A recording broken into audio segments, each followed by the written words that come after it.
Hello and welcome to another episode of Agilato. My name is Ravi Verma. I'm a Scrum.org professional Scrum trainer and I'm the founder and org whisperer at SmoothApps. Today I want to talk to you about a family tradition and the two most fulfilling parts of my day. So in the morning, usually I take my two kids to school, and the best part of dropping them off at school is that I park the car a little bit far away from the entrance to the school, and many times we choose a parking slot that is far away even though there might be another slot that's close by. And the reason we do this is we love walking together, my two kids and I, and we have some interesting conversation. You never know where the conversation is going to go in, but those are important moments for me to connect with my kids. And the second best part of my day is at night. I get usually, if I'm lucky, I get a chance to tell a story to at least one of my kids, and then usually alternate. And those are beautiful moments. Life is short, and those are the little moments that make life worth living, where I can connect with my child one-on-one. You might be wondering, what the heck has this got to do with Agile or Scrum? So let me tell you a story. I was an Agile coach for a very large company that had centers in different parts of the world. I'm working with another company right now as an Agile coach. A common footprint, a geographic footprint for many scaled Scrum efforts is there might be a center in one or more software delivery centers in the Americas. There might be one or more centers in Europe, and there will be one or more centers in APAC. So one time I was visiting a center in Asia, and I was trying to ask them, how's Agile transformation, Agile enablement, how's it going for you? How's the effort to scale agility going? And here's a story that I heard from one of our team members in the APAC center. So what he said was, in the morning, maybe the day might start a little bit late, but often due to traffic, they have to leave home early. They get stuck in traffic maybe for a while. They get to work, and what happens is they're working all day. At around 5 or 6 o'clock, maybe things start slowing down from an Asia perspective, face-to-face conversations inside the center.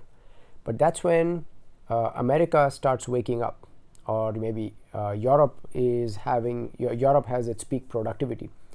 So what happens is, in some cases, people on Scrum teams which are in Asia and have product owners or fellow team members in America, evenings are hell. So evenings where all their friends are hanging out together, family members are waiting for them, they want to spend time, the kids are back home from school waiting for mom and dad. The team members in Asia are sitting on conference calls with their colleagues in America. Maybe there's a daily Scrum going on, maybe there is a backlog refinement going on, sprint review, sprint retrospective. By the time they finish all those calls, maybe it's around 8:30. In some cases, I've had situations where people go home, they have a bite to eat while they are still on a conference call. The kids have gone to bed, it's too late, they don't even get a chance to go and say goodnight to their children, because after dinner, then you have other calls that have started in America, right? So one common challenge that I've faced is people who are in Asia, they start hating their life. And they start hating Agile and Scrum and scaling Scrum, because it's taking such a humongous personal toll on their well-being, on their families, and it's almost like life is not worth living. Why do I bring this up? Many times when decisions are made about the geographic footprint of software delivery teams, the people who are making the decisions have no freaking idea about what Scrum is and what are the operational implications on the life of a human being and their family members. When you introduce Scrum and you break up a Scrum team across different centers, or you break up a scaled Scrum team across different continents. So the purpose of this video was to ask you a question. What would life be like for you if you did not get a chance to, hang out with your kids, your loved ones in the morning because you were too tired, because you were up late the previous night on conference calls, daily Scrum backlog refinement review, retrospective, sprint planning? What would be your life like at night if you don't get a chance to see your loved ones or hang out with your kids? Again, for the same reason. You're stuck in some Scrum calls or some Agile events. And are you demonstrating the Scrum value of respect? And are you practicing reciprocity, where you are being as compassionate to other people and their family members and their loved ones as you would like them to be towards you when it comes to organizing your Scrum events, right, in a way that is balanced? One saying that I like to share with my students who are trying to scale Scrum in a geographically distributed setting is be humane, rotate the pain. So I hope you found this video useful and thought-provoking. If you have a choice in defining the geographic footprint of a Scrum team or a scaled Scrum team, ideally co-locate all members of the Scrum team or all members of the scaled Scrum team in one physical location.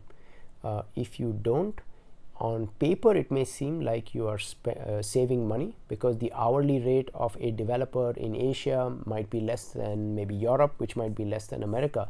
So on paper, if you treat human beings as commodities or chairs, buying 100 chairs in APAC and then buying 100 chairs in Europe and then buying 20 chairs in USA, from a P&L perspective it may appear very attractive, because look, now you got 220 chairs, and if you had bought all 220 in America, it may have cost maybe 5x as much. But realize that software development is not like buying chairs. Human beings need to speak to each other. One of the values of the Agile Manifesto is individuals and interactions over processes and tools. So when human beings need to talk to each other and they are separated by so many time zones and half of them are sleeping when the other half is working, often Agile software delivery does not work, because you are violating one of the fundamental values of Agile software delivery. There's also a principle in the Agile, among the 12 Agile principles, which says the most efficient and effective method of conveying information to and within a development team is face-to-face conversation.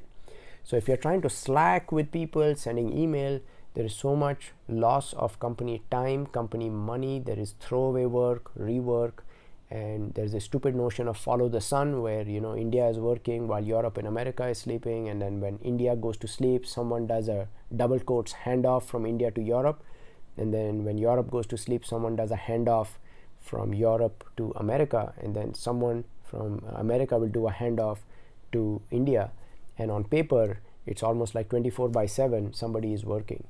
People who have this kind of mindset need to have their head examined. Chances are they've never written a line of code in their life.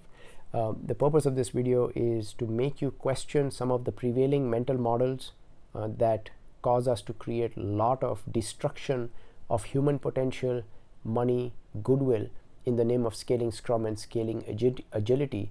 So if you can avoid breaking up Scrum teams across continents and time zones, if you can keep them co-located face-to-face within a location, do that. But for whatever stupid reason, if you're not able to do that, please be kind, be humane, rotate the pain. Thank you, keep calm, and Scrum on.